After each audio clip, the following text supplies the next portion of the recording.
We do here is go back.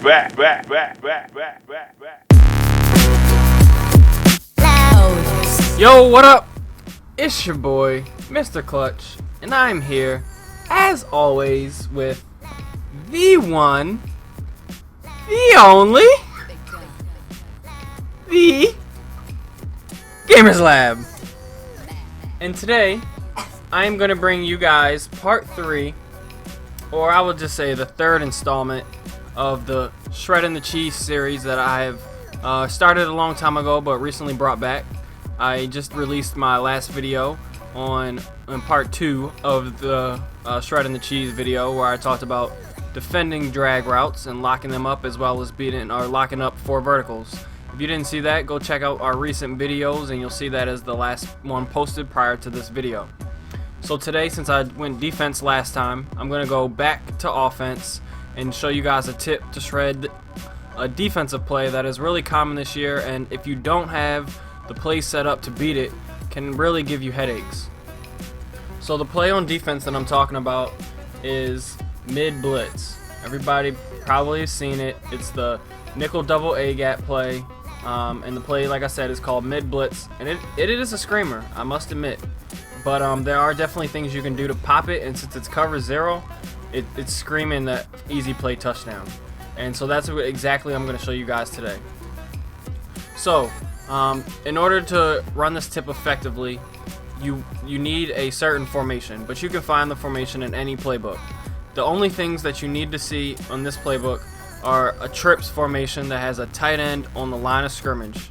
So a lot of the trips formations, you'll have either 2 wide receivers to the right or 3 wide receivers to the right and tight end left. You want a trips formation that has a tight end on the line of scrimmage on the same side as the 2 wide receivers. It doesn't matter if what wide receivers are on the line, who's off the line, whatever. So you just want to have the tight end on the right side on the line of scrimmage, because you're going to be blocking him. So we're going to come out in gun wing trio weak. If you want to run the exact play that I'm running, you can run the Saints book. That's the one I commonly use. And then we're just going to come out in a basic like short yardage play, slants. So what you want to do, it's really easy to set this up. The reason why the blitz is so good is because a lot of people try to block their running back in order to get it to, to pick it up. And that actually helps out the defense, because the way people play it is they stand over the middle linebacker or the middle gap with the person that's playing the running back and hold L2, and that way they get the blitz to come in.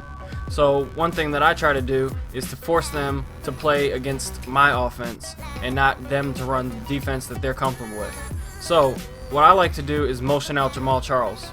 And what that's going to force them to do is, if they're going to use their Jamal Charles, then they have to play him manually and try to guess what route I'm going to run. Or if they're going to play it stock, I'm going to pick up the blitz and I'm going to dot him for a touchdown with the easy route that I'm going to show you guys how to do. So that's the concept. That's how I got the idea. That's how it works. So really the only thing people do is press. I'm not going to be able to use or play with the running back because I'm on offense, but you guys will get the idea and see how glitchy it is to do it. So I have him pressed, and then I like to put Wilson on a drag because it's unbumpable and he'll clear out the field. And then max protect, so you're actually going to be blocking your tight end instead of your running back to pick up the 6 blitzers. And I put Jamal Charles on a wheel. Now you have to, and then we're going to motion him out. But what you have to do is you have to put them on the wheel first. If you motion them first and then try to put them on wheel, it'll actually be a fade, and you don't want the fade, you want the wheel route. And then what we're going to do is we're going to motion him out to the left. Now I have Jamal Charles because he's speedy, and a lot of times a lot of guys that are playing MUT will also be able to get a speedy running back like Jamal Charles.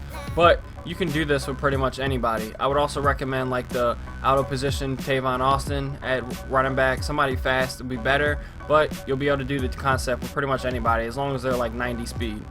So what we'll do is we're going to motion out Jamal Charles to the right, and this is the only thing you guys are going to get in the lab and lab out. There's a timing for when you snap it so that he runs past the defense. You want to snap it as soon as he sets his feet in the position. What's going to happen is he'll get like extra turbo when he runs and cut up field, and he'll run right past the defense, and it'll be an easy touchdown. So you guys will see what I mean. Pay attention when I snap the ball to Jamal, when I snap the ball, and then what happens to the defender, who will be the safety on the left side. So we'll go ahead and put Jamal Charles in motion. Pay attention to where I snap it at, right there. He's going to turn upfield, and then you can just throw the rack. Alex Smith wasn't able to make the throw, but you guys see the point of what happened. We'll try to run that one more time. Put square on the drag, max protect. Put Jamal Charles on the wheel route. Motion him. And then as soon as he sets, snap the ball. Boom. There you go. Easy play touchdown. Now, there's one other option if you don't want to block your tight end, or if they start manning up that person manually, or they can use her pretty well because they know it's coming. You can change the route that you put Jamal Charles on. It doesn't have to be the wheel, but the wheel is just the play that I use, is the route that I use to get that one play touchdown. But say we put Jamal Charles on a wheel and you don't want to block tight end. What you can also do is put him on a drag. You know you're going to have to throw it quick, but because they're in man, the safety all the way from the top is going to have to defend Kelsey, and he's not going to get there in time. You just throw a quick pass, and then you get a couple yards. So those are the options you can use to shred apart mid blitz. Like I said, I'll show you easy play touchdown. Just make sure you guys get in the lab, run it a couple times. I'd recommend it, at least running it so you get the snap count down like 4 or 5 times in a row, so you guys make sure you got it, and then take it to the game. Next time you have somebody that's running a cover 0 blitz, like the mid blitz, which is really popular nowadays, you can beat them for an easy play touchdown and get them out of that D. Anyway, thanks for watching the video, and showing the channel some love. If you have any questions or comments, of course leave them in the section below. Thanks for subscribing to the channel. If you do, if you don't, what are you doing? It's Mr. Clutch, I'm out.